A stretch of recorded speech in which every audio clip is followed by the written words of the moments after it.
সুপ্রিয় দর্শক ও শ্রোতা মণ্ডলী, যখন মহান রব্বুল আলামিনের পবিত্র নেয়ামত ঘুম থেকে আমরা যখন অবসর হই, ঘুম থেকে উঠার পরে আল্লাহ তাআলার নেয়ামত শুকরিয়া আদায় করার জন্য রাসূলুল্লাহ সাল্লাল্লাহু আলাইহি সাল্লাতু ওয়াসসালাম আমাদেরকে একটি দোয়া শিক্ষা দিয়েছেন। যেই দোয়াটি পড়লে দিনের শুরু থেকে শেষ ভাগ পর্যন্ত পুরোটা দিন মহান রব্বুল আলামিন ওই বান্দার বালাই খায়ের আল্লাহ তাআলার পক্ষ থেকে ফয়সালা হয়ে যায়।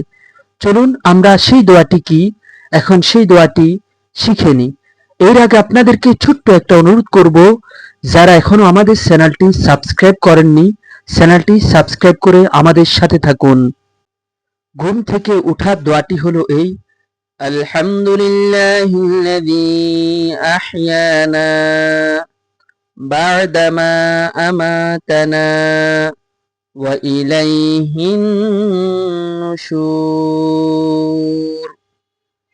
আলহামদুলিল্লাহিল্লাযী আহইয়ানা বা'দামা আমাতানা ওয়া ইলাইহিন নুশুর। আমরা যারা দোয়াটি পারি না, অবশ্যই আমরা ভিডিওটি ওপেন করে দিয়ে আমরা শেখার জন্য চেষ্টা করব।